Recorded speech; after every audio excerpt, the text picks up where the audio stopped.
ಇದಕ್ಕೆ ಏನು ಮಾಡೋದು ನೀನು ಹೇಳ ಪ್ರತಾಪ್. ಹತ್ತೂರ ಒಡೆಯರಾದ ನೀವು ಒಪ್ಪಿಗೆ ಕೊಟ್ಟಿದ್ರೆ ಅವರಿಬ್ಬರ ರುಂಡ ಮುಂಡೆ ಬೇರೆ ಬೇರೆ ಮಾಡಿ.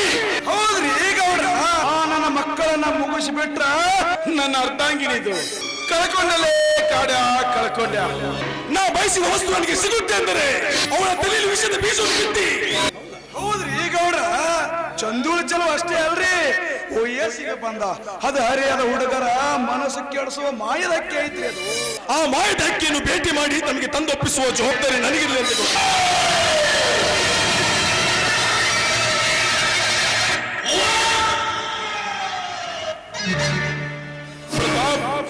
ಅಲ್ಲಿಂದ ಇಲ್ಲಿವರೆಗೂ ವಿಚಾರಿಸುತ್ತಾ ಬಂದರು.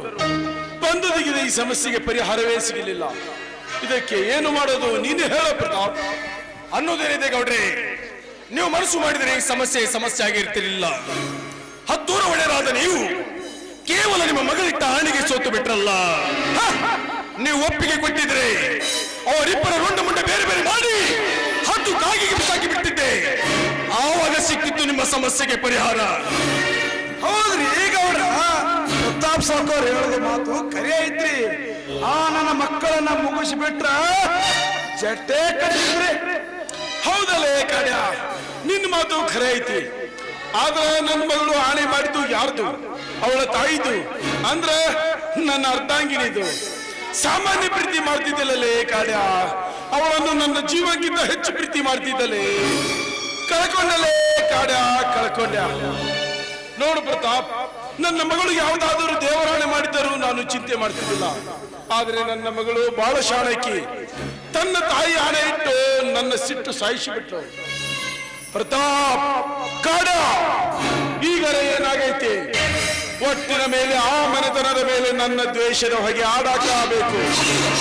ಪ್ರತಾಪ್, ಆ ಮನೆಯಿಂದ ನನ್ನ ಮಗಳನ್ನು ಬಿಡಿಸಿಕೊಂಡು ತಂದು ನಿನಗೆ ಕೊಟ್ಟು ಮದುವೆ ಮಾಡ್ತೀನಿ, ಹೋಗು.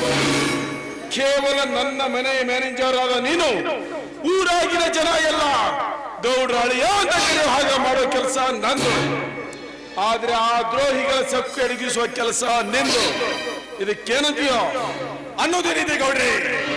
ನಾನೊಂದುಕೊಂಡ ಪ್ರಥಮ ಅಂಕವೇ ಅವಳಗೊಂಡಾಗ ನಾ ಬಯಸಿದ ವಸ್ತು ನನಗೆ ಸಿಗುತ್ತೆ ಅಂದರೆ ನನ್ನ ಪ್ರಾಣ ಹೋದರೂ ಚಿಂತಿಸುವುದಿಲ್ಲ. ತಮ್ಮಿದೆಂದು ಮೆರೆತಿರುವ ಇಬ್ಬರ ಅಣ್ಣ ತಮ್ಮಂದಿರ ಸೊಕ್ಕಡಿಗಿಸಿ ತೀರನ ಹೆಂಡತಿಯೆಂದು ಮೆರೆತಿರುವ ನಿಮ್ಮ ಮಗಳ ಒಂದು ಕೂದಲೆಳೆ ಸಹ ಒಂಕಾಗದಂತೆ ಅವಳ ತಲೆಯಲ್ಲಿ ವಿಷದ ಬೀಜವನ್ನು ಬಿತ್ತಿ ಆ ಮನೆಯಿಂದ ಹೊರತರುವ ಜವಾಬ್ದಾರಿ ನನಗಿಲ್ರಿ ಗೌಡ್ರೆ. ಶಬಾಷ್ ಶಬಾಷ್. ಬಿಟ್ಟು ಕಟ್ಟು ಮನುಷ್ಯ ಮಾಡಿದ್ದಿದ್ದ ಹೆಜ್ಜೆ ಇಟ್ರೆ ಸಾಕು, ಆ ನನ್ನ ಮಕ್ಕಳಿಗೆ ಪೆಟ್ಟು ಬೀಳೋದು ಗ್ಯಾರಂಟಿ.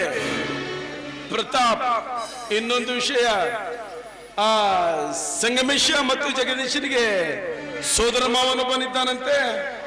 ಅವಳಿಗೆ ಚಂದುಳೆ ಚೆಲುವೆ ಒಂದು ಮಗಳೈತಿ. ಹೌದ್ರಿ ಈಗ ಚಂದುಳ ಚಲೋ ಅಷ್ಟೇ ಅಲ್ರಿ ವಯಸ್ಸಿಗೆ ಬಂದ ಅದು ಹರಿಯಾದ ಹುಡುಗರ ಮನಸ್ಸು ಕೆಡಿಸುವ ಮಾಯದ ಹಕ್ಕಿ ಐತ್ರಿ. ಅದು ಕಾಡ, ಆ ಮಾಯದ ಹಕ್ಕಿಯನ್ನು ನಾನೊಮ್ಮೆ ನೋಡ್ಬೇಕಲ್ಲ. ಆ ಮಾಯದ ಜಿಂಕೆ ನನಗೆ ಸೇರಿತು. ಇದ್ರೇಗೇನಾದ್ರೂ ನೀ ಅಡ್ಡಿ ಬಂದ್ರೆ ಗೌಡ್ರೆ, ನಾನು ಹೇಳಿದ್ದು ಆ ರೀತಿಯಲ್ಲ. ಆ ಮಾಯದ ಹಕ್ಕಿಯನ್ನು ಭೇಟಿ ಮಾಡಿ ತಮಗೆ ತಂದೊಪ್ಪಿಸುವ ಜವಾಬ್ದಾರಿ ನನಗಿರಲಿ ಅಂತ ಗೌಡ್ರೆ. ಆಯ್ತು ಪ್ರತಾಪ್, ನಡೆಯುತ್ತಾರೆ. ಪ್ರತಾಪ್, ಇನ್ನೊಂದು ವಿಷಯ, ನಾ ಹೇಳಿದ ಕಾರ್ಯ ಕೈಗೊಳ್ಳಲೇಬೇಕು. ಬರ್ತೇನೆ ಗೌಡ್ರೆ. ಈ ಪ್ರತಾಪ್ ಏನ್ ಹೇಳುತ್ತಾನೆ ಅದನ್ನೇ ಮಾಡ್ತಾನೆ, ಏನ್ ಮಾಡ್ತಾನೆ ಅದನ್ನೇ ಹೇಳ್ತಾನೆ.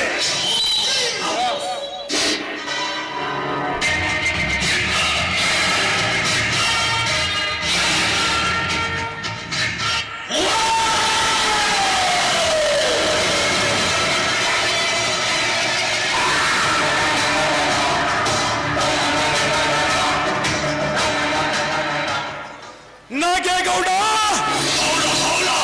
ಇನ್ನು ಶುರುವಾಯಿತು ನನ್ನ ಬಾಳಪುಟದ ಮೇಲೆ ಈ ಪ್ರತಾಪನ ಚದುರಂಗದಾಗ. ಗೌರಿ, ನೀನು ನಾನು ಬಯಸಿದ ಅರಗಿಣಿ, ನೀನು ಮತ್ತೊಬ್ಬರ ಮಡ್ತಿಯಾದೆಯಾ?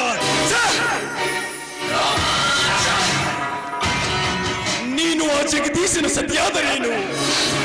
ಈ ಪ್ರತಾಪ್ ನಿನ್ನನ್ನು ಅನುಭವಿಸದೆ ಬಿಡಲಾರ.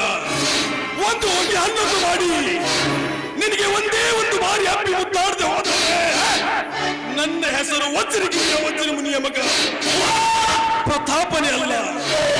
ಚಂದ ಚಂದ, ಗೌರಿಯ ಕುಡಿ ನೋಟ ಬಲು ಚಂದ, ಹುಣ್ಣಿಮೆಯ ಚಂದ ಇನ್ನೂ ಚಂದ, ಧರೆಗಿಳಿದು ಬಂದರೆ ಬಹಳ ಚಂದ. ಮನೋಲಾಸಿನಿ ನೀನೇ ನನ್ನ ಮುದ್ದಿನ ಅರಗಿಣಿ. I love you Gauri, I love you Gauri.